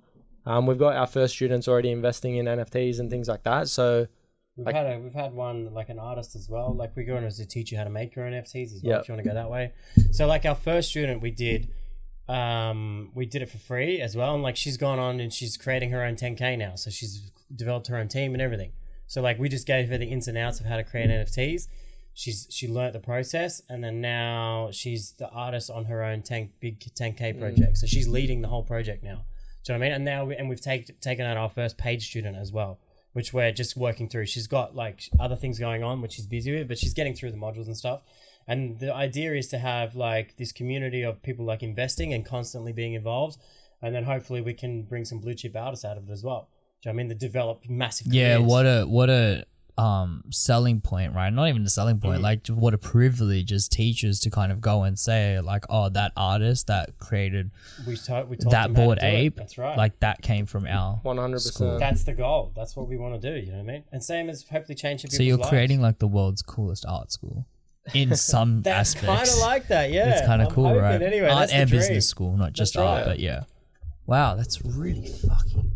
That's the goal. If people aren't sold right now, Mitch, what's the craziest lump sum of money you've made off one NFT? So I was this is probably the biggest one that I've invested in. So I think the floor price of that now is for the type that I have, because this is a human, and then there's different like DNA types. And I think the type that I have now, they're worth about 50K US, and I spent 10K, so That's a 40K US. increase. So what's that, like 60 something K Aussie? Damn. Yeah, and that In was the span of what? So when I bought it, there was like 2 weeks before they did like the reveal from that vial to this, and then that was in November. But within like 3 days, it was already up to like 40K US, and then now just with, I guess just more announcements and things like that. I actually had mine up for sale for. So let's say in the period of 3 months, you made 40K. Yeah. Would you think that's fair? If I wanted to realize gains, like it could have been within literally 3 days. I could have made like 36K if I wanted to sell it then. 36K in 3 days. US, yeah. But this project, I 100% believe in, and I would almost guarantee that it's going to make me a lot more than that. Yeah, in the long run, for sure. So just to go on top of that, after a few days, Nike bought this company. Yeah. And Nike bought this company, and now they're taking Nike into the NFT space. Oh, do not sell. That's right, yeah. So I'm holding, bro. Like I put it If up you for sell, sale sell to me. straight away because I bought it for 3 ETH and I put it up for sale as soon as I got it for like 16 ETH, right? And I thought like at the time that was like pretty high, you know. But I actually took it down now because they're reaching that point, and it's like You don't like, want to sell. I've no interest in selling that anytime soon for sure. It just ticks all the Are boxes, you man. concerned at all that the NFT market is built upon a bubble and it might crash? I 100% believe that a lot of projects are rubbish and they are going to crash, a lot of them. But you know, just like business, just like how the internet was in the late 90s, a lot of the dog shit falls apart, and the people that kind of pull through, are the ones that are actually providing value to their customers and their people. So yeah, 100% a lot of these are going to fall apart because they're just built on nothing. They're not providing any value. They're not doing anything. It's basically just smoke and mirrors. A lot of he say, she say, you know. It's all smoke and mirrors. Yeah, but let's just say, I hear what you're saying. Like, I think Gary Vee said it, that 98% of NFT projects are going to go to zero. Yeah. Is anyone protected from that, or is everyone going to take the hit? What do you mean by that, sorry? So in Like the internet crisis, market crisis of the 2000s, every internet company For sure. crashed. Yeah. And then some made it back up. Yeah. Is every NFT project going to take a hit? No. Like, is Bored Apes going to go down? Is World of Women going to go down? Yeah, I know what you're saying. Like I think any market, there's going to be ebbs and flows, but I don't think it's going to crash, like to what you're saying. I think, especially considering that a lot of these, huge projects like the Bored Apes and things like that, a lot of their investors are people that have a lot of coin. You know, they're, like I've spent a lot of time around people that make a lot of money and have a lot of capital, and basically what they do is diversify, right? So you know, some money in crypto, some money in property, some money in stocks, you know, and you just diversify for safety. So a lot of these really high level collections are people that have a lot of money. They don't need to sell, like they don't need that money. It's not, you know. Right. So this is excess investment money that they're that's using right. to buy NFTs. Yeah. Okay, So I see. in terms of that, it will like save a lot of these projects. I have no doubt that exactly what Sean said, there's going to be ups and downs, and you know, just like in any market there is. I just want to know if I'll ever be able to buy a Bored Ape. No, for I one would ETH. argue the higher it goes, the safer it gets, to be honest with you, because the higher it goes, the more people like who got in really early are going to have to sell, because it's going to be money that's going to change their life, and they're going to sell to somebody who doesn't really need that money. Like Eminem bought a Bored Ape. That's you know? exactly I don't right. see him selling it. That's for exactly example. right. The higher the price goes, like, the more why would secure he? it goes, if you think about it. Because all the paper hand people, which is like the terminology that's used in the space, but it's not paper hand if you're selling something for $1 million and that's going to change your life. Yeah. Do you know what I Yeah. mean? And a lot of that's a good flip. A lot of Bored Apes were bought at like $300, $500, $1,000, $10,000 even, right?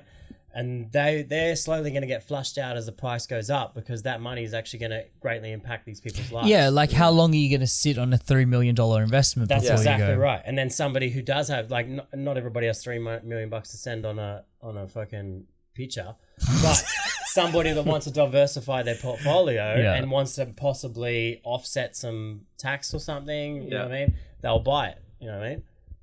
And that's what it'll get stronger. If the ATO is watching, I accidentally lost my wallet, by the way.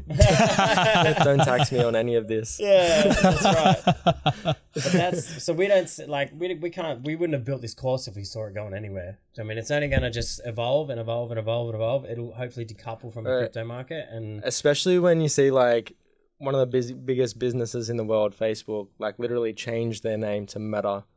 Like they're going all in on you know, the next evolution of this stuff, you know. So yeah, the more signs like that you see, and the more, you know, of these people that have huge capital that don't need to sell are getting more and more involved. I hate that it took a VR DMT troop and VR porn for me to really like understand it. it's actually quite ironic if you think about it. Is the whole point in Web3 was to get away from the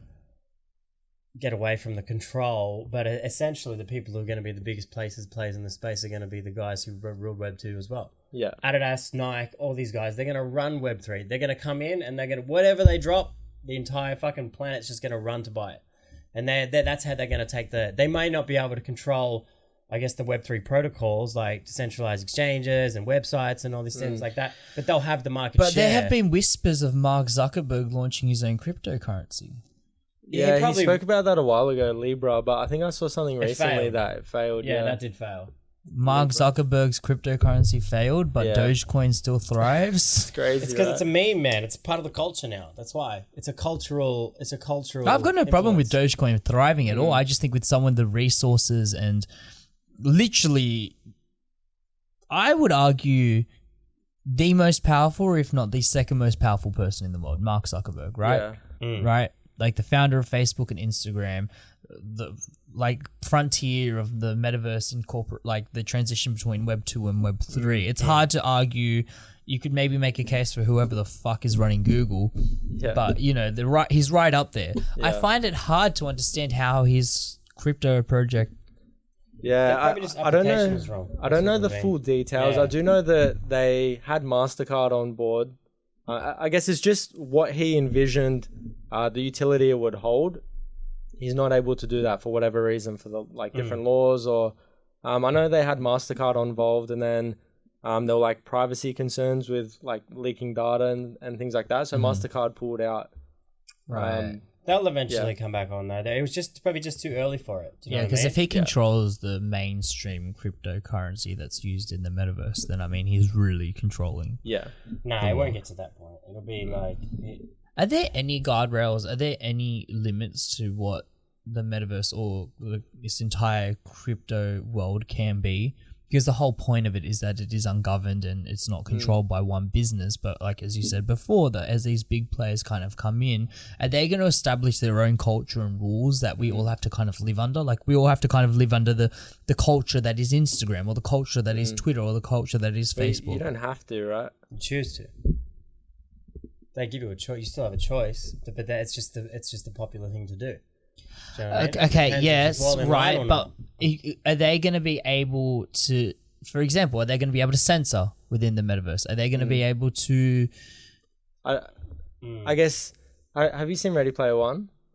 I feel like it's like the easiest. I haven't, but I'll get the references. Go for Yeah, it. so basically just like a virtual world, but there's different businesses and people like start up their own companies inside of the metaverse, right? So maybe like let's say Decentraland, there's companies like Atari who have bought big plots of like digital land inside the like Decentraland metaverse. So maybe within their region they can have their own censoring governance, and have things in there. But once you step outside of that, it's no longer like it no longer belongs to them. That's right. You know, it doesn't belong to anyone. It belongs to whoever bought that plot of land. I see. That's what gives you the power. Is that I like see. anybody can have it? Like obviously now a lot of people get priced out. Because Decentraland was like $100 a couple months ago, like a year ago. I saw a thing on Twitter. A guy bought a Decentraland plot for $73 like a couple years ago, or whatever, and he sold it for like $5 million. Yeah, because it wasn't popular back then. Like when Decentraland or whatever it was first came out, it wasn't popular. But it's only popular now because wouldn't these things have sell come, it. the technology's advances and come I to. only put $73. Bro, and I how wouldn't sell stupid it. is this space? Like, there's Yeah. no other space where you can do shit like that. No, It's crazy. No, that's right. It's why I the love Wild it. West for a reason. You know what I mean? You either get wrecked or you get rich. Yeah, cardboard it. box or mansion, baby. That's right. That's right. Well, that's the thing. It's just about minimizing risk. You Yeah. know, a lot of Yeah. people like same with crypto and NFTs. Same thing. A lot of people get involved, don't really do any research, don't know what they're doing, Yeah. just throw money at it and go, I hope I get rich. Spray and pray is the term. But there's people that are, actually putting in the due diligence that and some of those people win. Some, a small percentage that Yeah. you see the stories about. The guy that bought it for $73. Maybe it was just Larry from Oklahoma and he just Yeah. got lucky. 100%. That's right. There's a lot of that in the space now. That these guys that invested really early, like even CryptoPunks were like they were for free. I think CryptoPunks were for free when they first That's came out. fucking wild. Yeah, you minted them for free, and then if you held on to them, they're like the most powerful. And you NFT didn't there is, forget your fucking Do you know what I mean? wallet. It's about believing in It's crazy. the movement. And people are only just catching on now. That's when it's too late. It's like trading. You know what I mean? You don't chase the green candle. You get in before it's green. You know what I mean? It's exactly like that same thing, And I just want to go back on that a little bit. We are still so super early. It's ridiculous. Like the fact that so many people don't even know what an NFT is and don't even know that it can provide this real world utility with like that escrow service and things like that. tells me that there's so much opportunity there. Do you know what I mean? There's so still many upside. businesses that it hasn't even been tapped into. There's still upside. Yeah. Massive upside. And hopefully we're going to be part of the builders. Well, that I bring will it. be fucking trailblazing. Whatever fucking move you make, I'm on board. 100%. We'll talk a bit off air as well. Yeah. And set something up. But yeah, I mean, I think I've always kind of understood that there was potential there and that there was something going on. But I think at the same time, when you start seeing the headlines of this crypto going for 500K, this NFT selling here at this price point, you always think, fuck, like I missed out. I was too late. Yeah. It was, It's easy to think that though, but there's a project that I was watching recently called Azuki. Azuki or Akuzi? Do you know it? I think it's Azuki. And they minted it was a Dutch auction, so it starts high and drops every 20 minutes or whatever. Right. Some people were minting it like 0.5 ETH, and now can we search that and see what this Azuki? Can we get the floor spelling price of is? that? So if we go on OpenSea, Oh, yeah. the site we're just on, I think one of my guys has this, one of my collector. AZUKI. Yeah. Yeah. So people were getting it for 0.5 and now 0.5 it's selling another at minimum 7.77. So what's that? 15 times their initial investment, and this like that they launched. Oh wait, I saw this one in the past few weeks. I saw this, yeah. And if you go at the top right, if you can filter where it says price high to low, low to high, if we can filter by highest last sale, Highest down. one, Yeah. yep.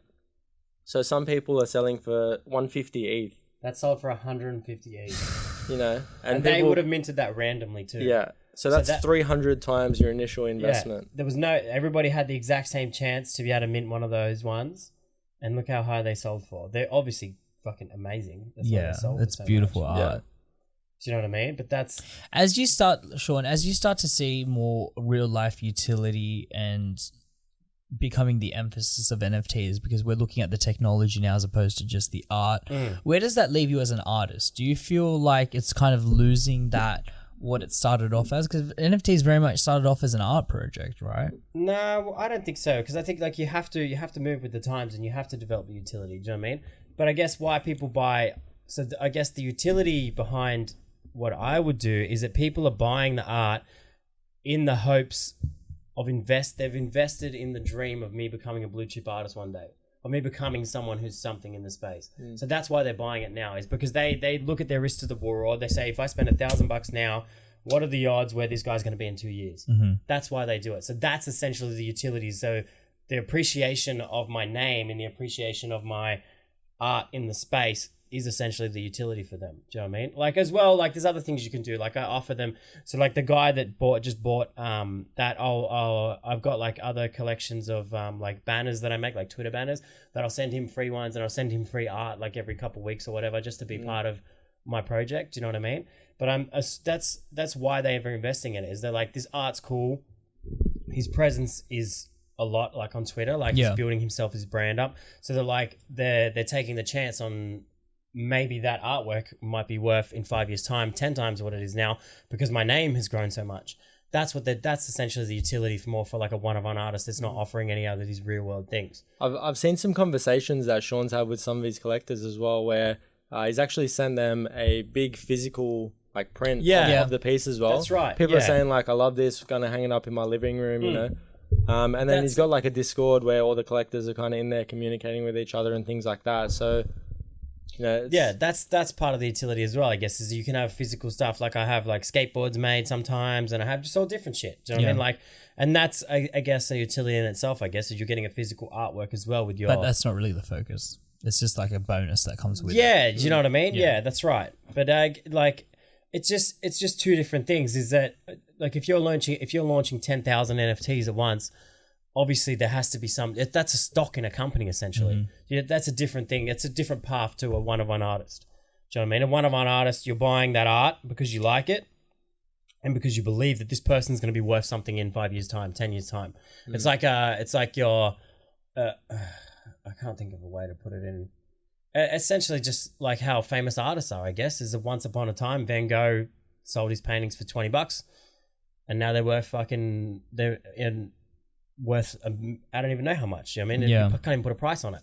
That's obviously a massive like fucking exaggeration of it, but that's essentially the Sean's Van Gogh. Iron Van Gogh, yeah. But Starry Nights. that's right. That's the point. But the 10K stuff like this is you're buying that 5,909 token because that's your stake in that company. And now that company, with the money that they revenued from the sale, they're going to provide something which is going to give you utility down the road. Yeah. So it's two different paths. Do you know what I mean? Which is essentially the two ways you go. You either go one of one art and you invest in art you think is going to be worth a lot more in the future because you believe in the artist. Or you invest in stake in a company. You take a stake in a company, yeah. That's another good point you just made as well about, I guess, the teams, reinvesting that capital back into their programs, right? So that artifact drop that we're looking at recently, they did like 100 million in sales. So Think about what you can do with obviously that. they're taking profits and doing whatever, but that's Buying so much yachts and capital. Now they can hire the best people in the world to have on their team to take this project to another level. I'm going to have to dip out. You guys finish up. I'm going to go back. Otherwise, I'm going to get in shit. No worries, Sean. Catch you guys Thank soon. you. It's because I got to get back there. The guys got to leave by 5, and I'm sorry. But What's the time? Finish up everything else. What's the time? 4:30. Okay, sweet. And I got to be back in the city in half an hour. Sean, thank you for coming out, my man. Appreciate Thank you it. guys. I appreciate it. I'll catch you guys in a bit. First person just to walk out of the show. Ooh, I feel like I've just downloaded so much information. Yeah, it's good, man. I'm glad. Yeah. I think I really like the idea of having the ability to create a project in which the fan base that chooses to invest in it early is able to reap the rewards from that. For sure. I don't understand how this doesn't fall under some kind of stock or some kind how does this not get treated like a security? If you are reaping dividends or if you are reaping returns and rewards on it, how is it not treated under those same laws? So I know that, I guess it depends on the project, right? Like certain projects, I don't exactly know those laws. So I'm not even going to pretend that I do. Yeah. But I know there are some projects I've been involved with that have mentioned this is what we plan on doing. We just need to get around the legalities and whether that's getting different licenses or whatever that is, to achieve that. So you're still just investing in this team, believing that that's something that they're going to be able to pull off. It's kind of like we'll cross that bridge when it comes. Kind of. Well, yeah, I guess so. Yeah. Yeah. Because the landscape is so new. Yeah. So new. What projects are you excited about? Yeah, there's a few I'm looking at the moment. There's one called Invisible Friends. Invisible Friends. Yeah, it's got really cool art. Can we pull up Invisible Friends? Invisible Friends. I don't think it wouldn't be on Opensea because it hasn't released yet. Okay. Foundation maybe or No, just so we Google just it? type in Invisible Friends NFT. It should come up. And why are you excited about Invisible Friends? I really like the art. I think they've had a nice, yeah, that's the one. Public mint NFTs are now available. Yeah. So you can mint one Invisible Friend right now for 0.2. So that would be pre-sale. I don't know if this is the legitimate site or not. I can't see, but that would be pre-sale. So to get pre-sale, you have to be whitelisted for. There's a whole bunch of different ways you get whitelisted. Do I have to join the Invisible Friends Discord in order to Yeah. get whitelisted? Yeah. So that's one thing that Because that's a big barrier to entry for a lot of people right now, is that to be part of that initial mint. For sure. And that's actually something I'm actually pumped about including in this program, is basically teaching people how to get started with zero capital, just through grinding whitelists. And there's a few ways that I'm testing right now, because to get on whitelist, you have to be active in the Discord, share art, be a good member of the community, and basically show them that you're going to hold their NFT. Yeah, that you give a fuck about it. Yeah. And there's a few different ways I'm testing now because I don't have the time to do that. So I'm just through outsourcing and hiring VAs and virtual assistants and things like that. I really like the art style on this. Yeah, this is really cool. And big shout out to Invisible Friends. Yeah, Invisible Friends. So if I go on the Invisible Friends Discord, which I assume is public, you can kind of just join it, and I'm active in the community, and I engage and I share it, and I suck the Invisible Friends dick for a while, I could possibly get whitelisted. That's right. But there's no guarantee of getting whitelisted. There's no guarantee, but again, there's with everything, you just have to look at the most effective way to do it, right? So there's ways that you can go and get in the Discord, see who has been whitelisted, search their name, see what messages they're doing, see how they're contributing, and just kind of model that and make it your own, right? So is that what's going on when like big celebrities come out like promoting all these NFTs? Like, are they just doing it to get whitelisted? Not so much to get whitelisted. A lot of the NFT projects will just like pay them for shout outs and whatnot. You know, maybe make like a one of one and give to them and things like that. But they are ways to get whitelisted as well. I guess it just depends on the project. Right. For sure. Interesting. All right. Well, I'm going to wrap it up here. Are there any kind of last messages you want to send out to people if people want to reach out and hassle you about teaching them how to make NFTs and the rest of it? I think, the best thing, just jump on my Instagram, send me a DM. What's your Instagram? It's Alex2, so ALEKSTWO. And yeah, that's the best way. I mean, you'll just see shoot on you there. a DM. Yeah, Can we pull it up here? Actually, that's a good idea. I'm always so it's ALEKSTWO.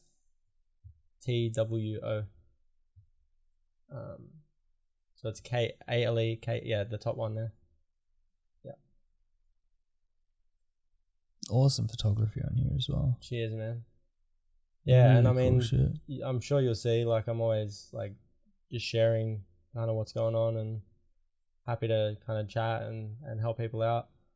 You know, it's become like a big passion of mine, so don't shut the fuck up about it, to be honest. No, it's good, but it's good because it's an authentic part of who you are as a human being, man. And it's, you know, it's, of course it's exciting. This is brand new technology that could potentially make you a millionaire, dare I say a billionaire in the future. You know, if you dare dream so big, so of course you'd be excited about it. You know, and if you can find people and collaborate with people that share that excitement for you and bring in new aspects, and, you know, Sean with more the creative mindset and coming up from a creator standpoint, and you're very much that business minded and mitigating risk and diversifying, and then you might want to bring someone in that's more of a developer and just like, you know, fucking is able to build the stuff that you're looking to build. For sure. You know, you don't need my advice on it, but my point is that as you surround yourself with more of those people, you're just going to become more and more entrenched in it, and you're never going to shut the fuck up about 100%, bro, 100%. And that's the goal, right? Like, just live it every day, live it, breathe it. Yeah. Oh, yeah. 100%. Well, listen, man, thank you for coming out. I really appreciate it. How long are you in Sydney for? I go back on Wednesday. Yeah. Okay. And thanks for having me, bro. It's been like a mad experience. I love the setup here. Thank you. I appreciate that, man. It's an honor to have you, man. I'm glad that we were able to make this connection. I'm glad that Sean made it happen. For sure. I'll definitely be hassling you for a while. No doubt. All right, guys, that's it.